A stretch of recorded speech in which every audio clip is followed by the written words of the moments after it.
So what's up guys? So before we start, may I introduce my name?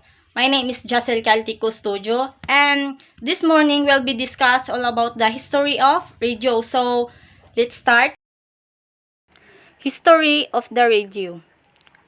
A radio receiver is an electronic device that allows the receiving and the transmission of radio waves and their conversation in order to convert this information for radio communication and the 2nd of July 1897. Guglielmo Marconi, an Italian physician and inventor, got the patent for the radio in London. In the following decades, the devices used for radio communication have changed their design according to the newest technologies and the consumer needs. We collected 12 examples from 1924 to 2009. Radio waves were first identified and studied by German physicist Heinrich Hertz in 1886.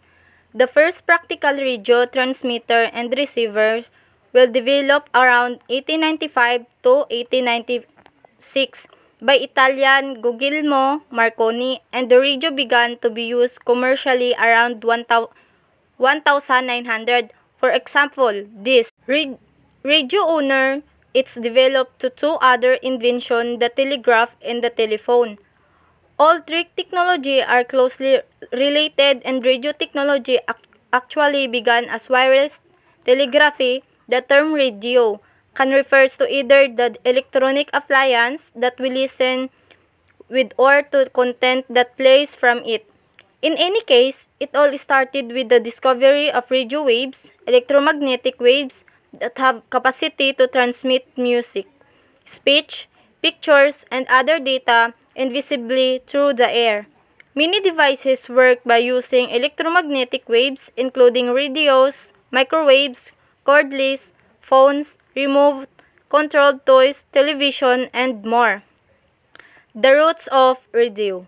Scottish physicist James Clerk Maxwell first predicted the existence of radio waves in the 1860s and 1886. German physicist Heinrich Rudolf Hertz demonstrated that rapid variation of electric current could be projected into space in the form of radio waves, similar to light waves and heat waves. In 1866, Malon Loomis and American dentists successfully demonstrated wireless telegraphy. Loomis was able to make a meter connected to a kite, cause a meter connected to other nervy kite to move. This marked the first known instance of wireless aerial communication, but it was Guglielmo Marconi, an Italian inventor, who proved the feasibility of radio communication. The invention of radiotelegraphy. The radiotelegraphy is the sending by radio waves of the same dot-touch message used by telegraphs transmitter at the turn of the century were known as spark gauge machines. They were developed mainly for ship-to-shore. In ship-to-ship communication, this form of radiotelegraphy allowed for simple communication between two points. However, it was not public radio broadcasting as we know it today. In 1901, radiotelegraph service was established between 5 Hawaiian Islands. In 1903, a Marconi station located in Wellfleet, Massachusetts, carried an exchange between President Theodore Roosevelt and King Edward. In 1905, the naval battle of Port Arthur in the Russo-Japanese war was reported by wireless. And 1906, the U.S. Weather Bureau experimented with radiotelegraphy to speed up notice of weather condition. The advent of space telegraphy. Lee De Forest was the inventor of space telegraphy, the triode amplifier, and the Ojon, an amplifying vacuum tube. In the early 1990s, the development of radio was hampered by the lack of an efficient detector of electromagnetic radiation. It was De Vries who provided the detector. His invention made a possibility for amplify of the radio frequency signal picked up by antennae.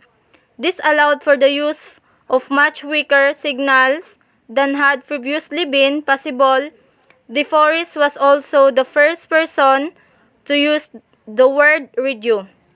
The result of Lee De Vries' work was invention of applied modulated and AM radio, which allowed for a multitude of radio stations. It was a huge improvement over the earlier spark gap transmitter. True broadcasting begins.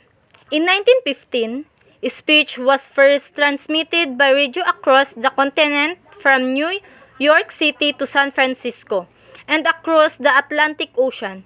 5 years later, Westinghouse KDKA Pittsburgh broadcasted the Harding Cox election returns and began a daily schedule of radio programs.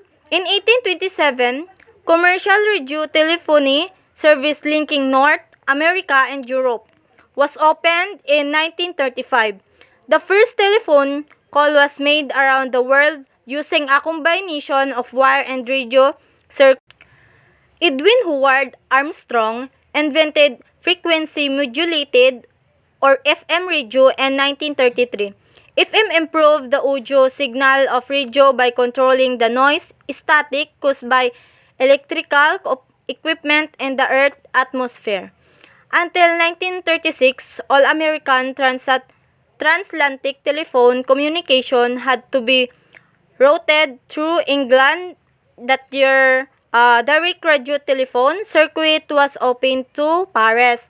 And 1965, the first master FM antenna system in the world designed to allow individual FM station to broadcast simultaneously from one source was erected on the Empire State Building in the New York City. So that's all. Thank you. God bless all.